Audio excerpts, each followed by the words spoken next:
Cerita film kali ini diadaptasi dari sebuah novel yang berjudul sama, karya Josh Malerman. Bird Box bercerita tentang sebuah fenomena aneh di mana hampir semua orang mengalami halusinasi dan melakukan bunuh diri secara bersamaan. Film ini dibintangi Sandra Bullock yang tayang sejak tahun 2018 dan disutradarai oleh Susan Bier. Awal mula kisah ini bermula dari seorang ibu yang sedang mewanti-wanti kedua anaknya untuk selalu berhati-hati dan mematuhi segala perintahnya. Mereka dilarang keras untuk melepas penutup mata dalam keadaan apapun. No circumstance are you allowed to take off. Mereka bertiga bersiap-siap pergi menuju arah sungai. Hanya tali-tali saja yang mengarahkan mereka ke sana. Setelah sampai sungai, wanita ini meraba-raba ke semua penjuru untuk mencari perahu yang mungkin sudah dipersiapkan. Mereka bertiga akhirnya naik. Scene beralih ke 5 tahun sebelumnya. Di sini kita akan berkenalan dulu dengan Mallory yang ditinggal kekasihnya dalam keadaan hamil dan saudara perempuannya Jessica. Ia datang untuk menemani Mallory periksa kandungan dengan Dr. Lapham. I got my OB with Dr. Lapham. Lapham, what? Sebelum mereka berdua pergi, Jessica menyuruh Mallory untuk melihat-lihat berita. Are you serious? I'm serious. Turn on the news. Alih-alih berita lalu lintas, ternyata berita panas. Di sana diberitakan tentang bunuh diri massal. Setelah cek kandungan, Mallory yang mau pulang melihat seorang wanita yang menyundul jendela sampai berdarah-darah. Dengan perasaan takut, ia langsung pergi ke mobil. Mallory menyadari bahwa berita yang ia lihat tadi pagi menimpa kotanya saat ini. Suasana di jalan menjadi sangat tegang. Stop in the middle of the fucking road. Stop. Just go around. Move. Let me go. Saat membawa mobil, tiba-tiba saja Jessica menjadi aneh. Dia seperti akan menabrakkan mobilnya. Akhirnya, mereka berdua bertabrakan dengan mobil di depannya.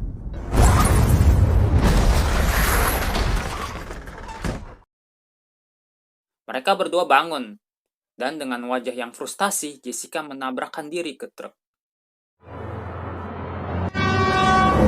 Mallory sangat shock melihat kejadian itu. Melihat orang-orang berlari, ia pun ikut berlari. Sampai terjatuh. Tentu saja ada seorang yang bernama Lydia mencoba menolongnya. Saat Lydia mencoba menolong, ia malah terkena halusinasi dan masuk ke dalam mobil yang terbakar. Mobil meledak, ia pun tewas. Akhirnya, ada seorang pria yang berlari menyelamatkan Mallory. Pria ini bernama Tom. Mereka berdua lantas masuk ke dalam rumah, yang ternyata di situ sudah ada beberapa orang. Pria ini adalah Douglas. Ia adalah suaminya Lydia.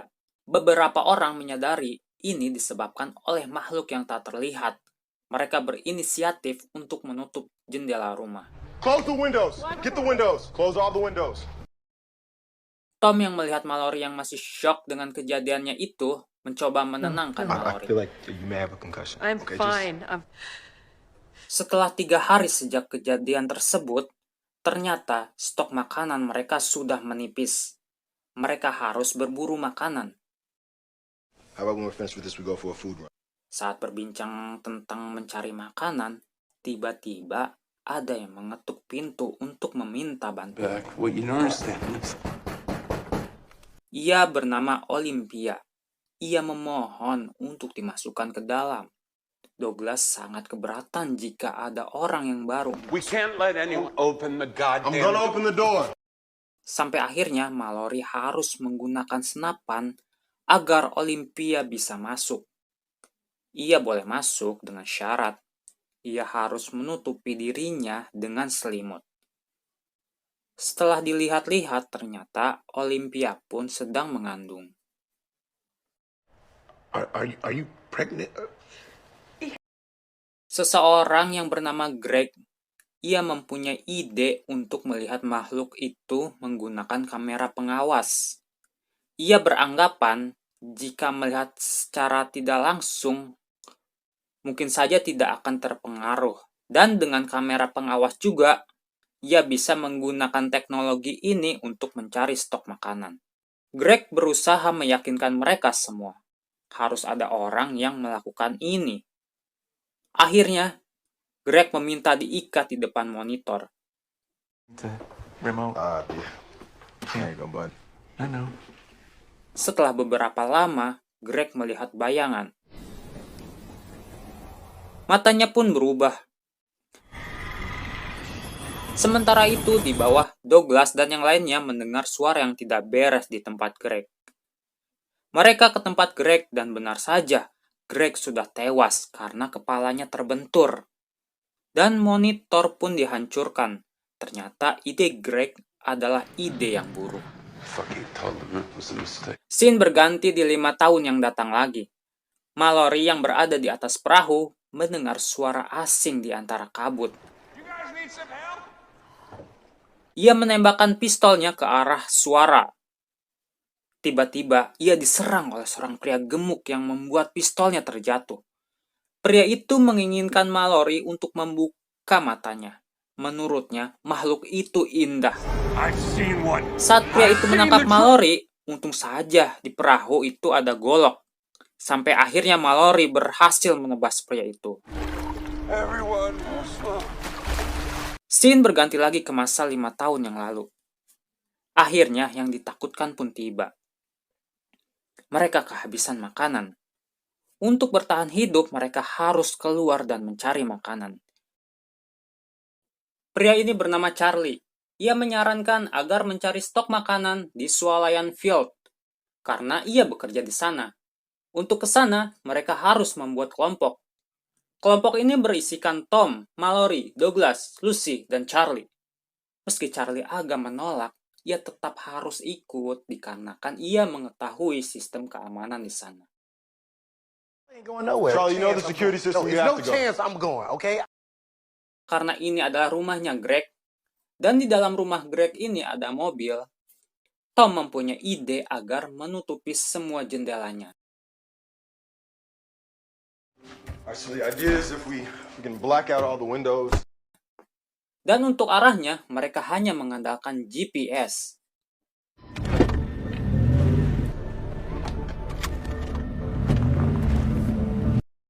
Ternyata sangat sulit mengendarai mobil dengan bermodal GPS saja. Di tengah jalan, mereka pun diserang oleh makhluk tak kasat mata itu.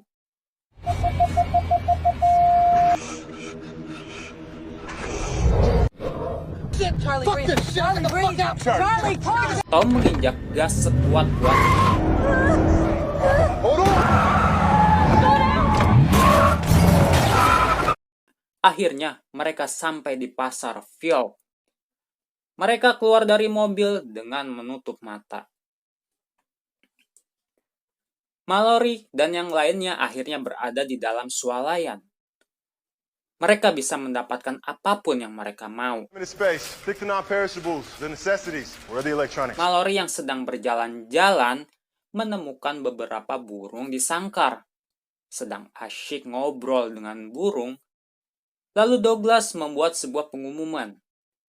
Ia ingin tinggal di swalayan ini dan meninggalkan orang-orang yang berada di rumah Greg.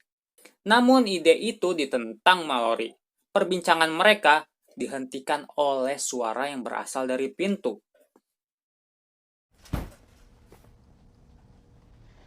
Ternyata itu adalah Fishfinger, teman kerjanya Charlie. Ia memiliki latar belakang yang kurang baik. Ketika pintu itu akan dibuka oleh Tom, burung-burung menjadi ketakutan. Dan pasti ada sesuatu yang tak beres. Fishfinger menjadi gila. Ia mencoba menerobos masuk ke sana. Charlie mencoba mendorong Fishfinger supaya keluar. Sungguh disayangkan, Charlie malah terbawa keluar. Charlie pun tewas, ia telah berkorban. Mereka segera pergi dari swalayan tersebut. Come on, let's go. Let's get out of here. Sampai di rumah Greg, Mallory agak berdebat dengan Douglas dikarenakan Douglas mengatakan hal yang tidak-tidak terhadap Charlie. One has to read.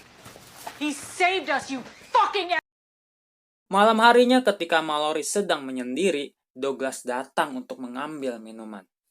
Ia bercerita tentang kehidupannya. Diketahui ia pernah menikah sebanyak 3 kali, 2 kali bercerai, dan 1 kali dipisahkan oleh kematian. Akhirnya mereka berdua ngobrol tentang kehidupannya masing-masing. Di sini mereka sudah terlihat saling akrab kembali. Sampai akhirnya mereka berdua mendengar suara mobil. Ternyata mobil itu dicuri oleh Lucy dan Felix, lelaki yang pirang itu. Scene berpindah ke masa depan lagi, tepatnya setelah 24 jam mereka berada di perahu. Tiba-tiba Mallory dan kedua anaknya berada di arus yang deras. Sampai mereka tertabrak rongsokan truk yang karam. Si anak laki-laki terjatuh, beruntung Mallory masih bisa menggapainya. Namun selimut dan makanan ikut terjatuh. Si anak laki-laki kedinginan karena basah. Ia harus menghangatkan diri. Di tengah kegundahan, Mallory mendengar sesuatu. Segera ia menepikan perahunya dan menyuruh anak-anak untuk diam dan tak meninggalkan perahu. Make a sound and do not leave this boat. Do you understand me? Do not leave this boat. Mallory berjalan menggunakan tali yang diikat sebagai acuan agar ia mudah kembali. Ia menemukan sebuah desa yang tak berpenghuni. Dimasukilah salah satu rumah di sana.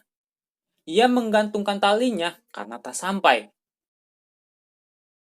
Dirasa aman, segera Mallory mencari benda-benda yang berguna. Saat sibuk mencari, tali yang ditaruh Mallory ada yang menariknya. Ia tahu ini saatnya pergi dari sana.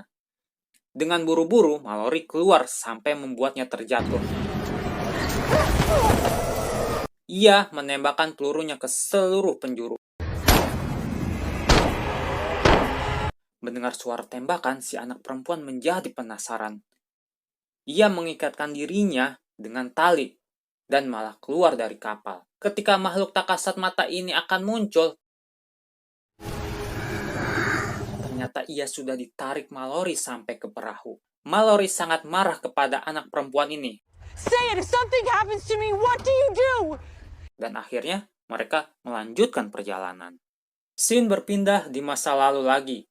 Tom menceritakan masa lalunya yang ternyata ia adalah seorang tentara perang yang dulu pernah ditugaskan di Irak.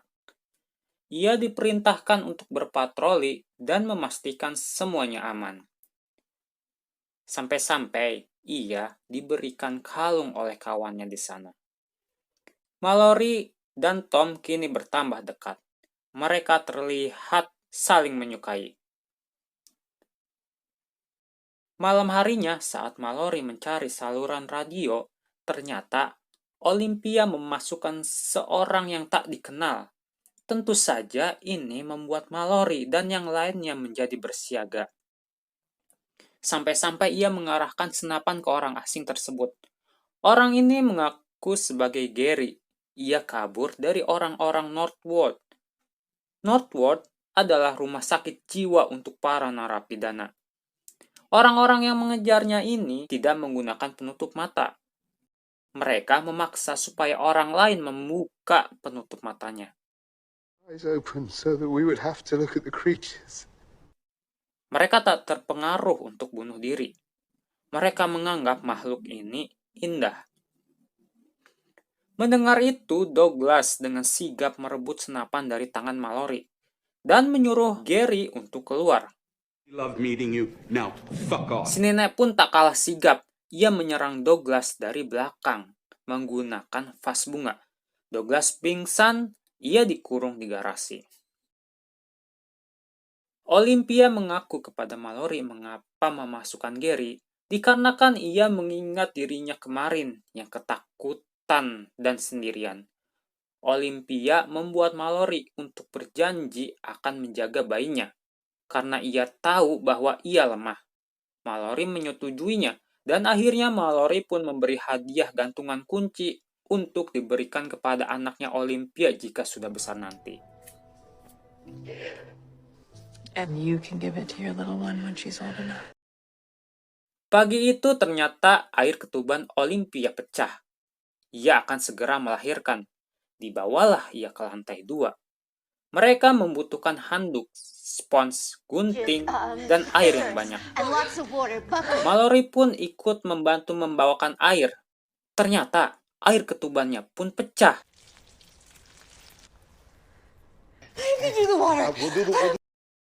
Akhirnya mereka berdua pun melahirkan dibantu nenek ini. Sedangkan di bawah, Gary sedang menggambar makhluk-makhluk aneh. Kelakuannya pun menjadi aneh. Ia membawa burung-burung itu ke tempat pendingin, membuka seluruh jendela lantai bawah, bahkan ia memukul Tom dari belakang. Belum cukup sampai di situ, ia membuka garasi di tempat Douglas. Gary pun naik ke lantai 2 untuk membuka jendela.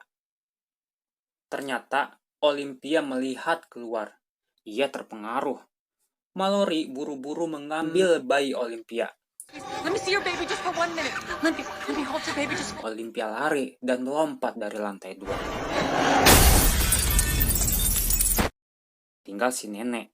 Ia dipaksa melihat keluar. Dan kita sudah tahu bagaimana nasib tragisnya. Giliran Mallory. Gary meminta bayi-bayi itu. Jika tidak, ia akan merebutnya. Untung saja Douglas datang membawa senapan. Tapi ia menutup matanya, jadi tak segera menembak. Setelah ia mengetahui arah suaranya, dengan cekatan ia menembak dan berhasil mengenai tangannya. Namun Gary berhasil mendorong Douglas. Mereka berdua sama-sama jatuh.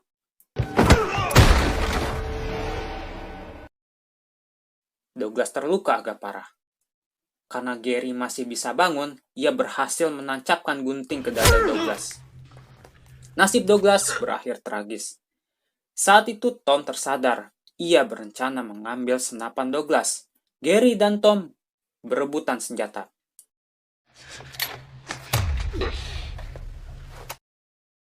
Dari atas, Mallory mendengar suara tembakan. Ia sangat ketakutan. Untungnya, perebutan itu dimenangkan oleh Tom. Mereka berdua membesarkan bayi-bayi itu sampai mencapai umur 5 tahun. Listen to this. Listen. Scene beralih ke Mallory yang sedang memasuki rumah untuk mencari hal-hal yang berguna. Tak begitu lama, ia mendengar ada suara orang yang datang menggunakan mobil. Ia segera bergegas pergi dan memberitahukan hal ini kepada Tom. No more runs alone. Driving around like they're not blindfolded. Keesokan harinya terdengar suara dari sinyal radio. Dalam percakapannya bersama Tom, ia mengaku bernama Rick. What's this? My name is Rick. Ia memiliki komunitas dengan pasokan yang cukup, dan di sana ada tempat yang aman. Komunitas Rick berada di dekat hilir sungai, dan cara tercepat untuk mencapai ke sana adalah lewat sungai. Mereka harus berlayar sejauh mungkin, hingga mencapai jeram, dan jika sudah dekat, mereka akan mendengar suara burung. It's Rick. You'll hear the birds. Mallory merasa ragu dengan ini karena ia jadi teringat tentang pengkhianatan Gary. Malam harinya, Tom menceritakan pengalaman ia ketika menaiki pohon ek kepada anak-anak. Belum selesai cerita, Mallory memotong pembicaraan dan menyuruh anak-anak untuk segera tidur. Boy, girl, time for bed. But Tom's telling a story. Mallory kesal kepada Tom karena menceritakan hal-hal yang bersifat mimpi, membuat anak-anak menjadi berharap. Keesokan harinya, mereka mencari perbekalan berempat. Tom memasuki sebuah rumah dan diikuti dengan Mallory dan anak-anaknya.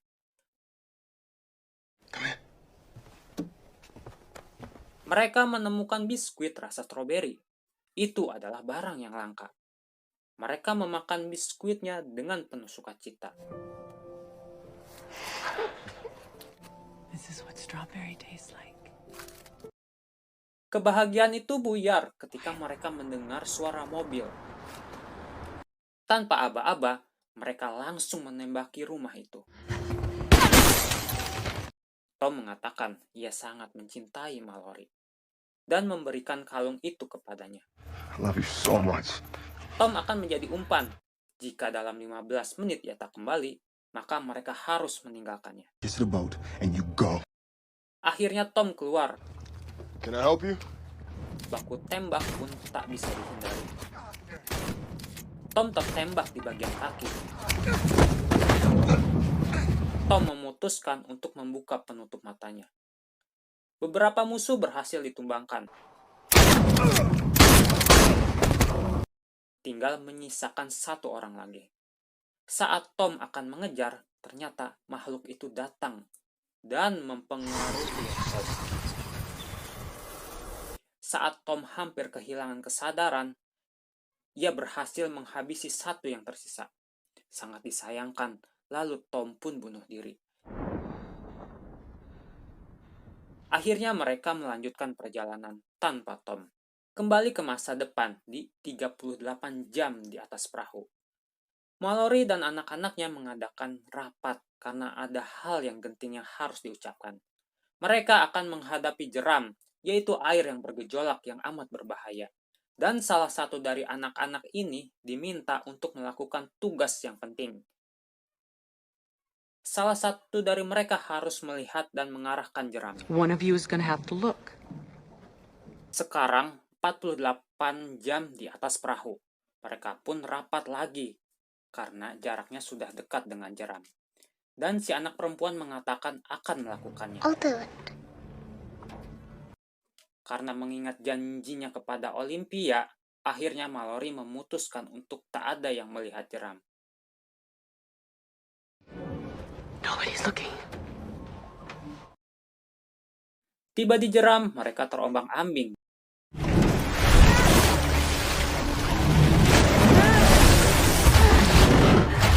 Karena derasnya jeram, perahu sampai terbalik, membuat Mallory terpisah dengan anak-anaknya.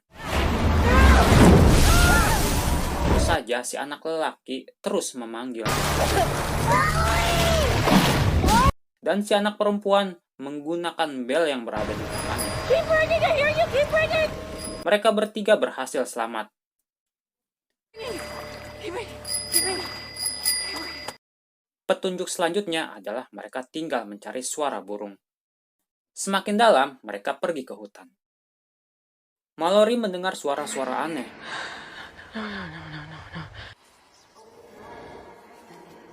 Karena panik, Mallory tersandung dan terjatuh ke dataran yang lebih rendah yang membuat ia pingsan. Anak-anak pun jadi terpisah. Mereka bertiga mendengar suara aneh untuk membuka penutup matanya. Mallory terus berteriak mencari anak-anaknya. Take off your rifle! Please listen to me! It's safe? No, that's not me. Akhirnya, Mallory mendengar suara bel dan berhasil Okay, keep ringing, menemukan keep ringing. anak lelakinya. I got you. What? Keep ringing. Tinggal anak perempuan yang belum ketemu. Si anak lelaki mengatakan si anak perempuan takut kepada Mallory. Mallory pun meminta maaf kepada si anak perempuan tentang apa yang terjadi, tentang menghentikan cerita Tom. Akhirnya, Mallory melanjutkan cerita Tom yang menaiki pohon ek. Di sana, Tom melihat ratusan anak bermain dan melihat burung-burung yang berwarna-warni. Singkat cerita Mallory akhirnya menyentuh hati si anak perempuan. Ia pun datang. Mallory langsung memeluk mereka berdua. Oh, Tak disangka, mereka mendengar suara banyak burung. Ketika diikuti, malah terdengar suara yang memanggil Mallory. Mallory terus berlari dari kejaran makhluk tak kasat mata itu. Samar-samar, ia mendengar suara banyak burung lagi. Terus berlari sampai menemukan sebuah rumah. Ia terus mengetuk pintunya, sampai akhirnya ada yang membukakan pintu. Mereka bertiga diperiksa. Di sana sudah ada seseorang yang bernama Rick. Rick mengajak Mallory untuk mengikutinya. I'm Rick. Ternyata, itu adalah tempat sekolah tunanetra. You're in. Dan Rick pun adalah seorang yang tunanetra.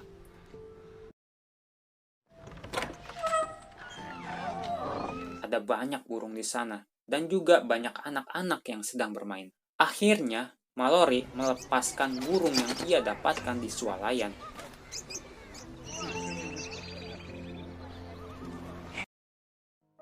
Tak diduga, ternyata ia bertemu dengan Dr. Lapham. Dr. Lapham sangat terharu dan menanyakan nama anak-anak Mallory. What are your names? Mallory memperkenalkan anak laki-lakinya dengan Your nama name Tom. is Tom. Dan anak perempuannya bernama Olympia. Olivia. Dan film pun tamat dengan ending yang mantap. Nah, untuk pesan moralnya dari film ini adalah jangan suka halu.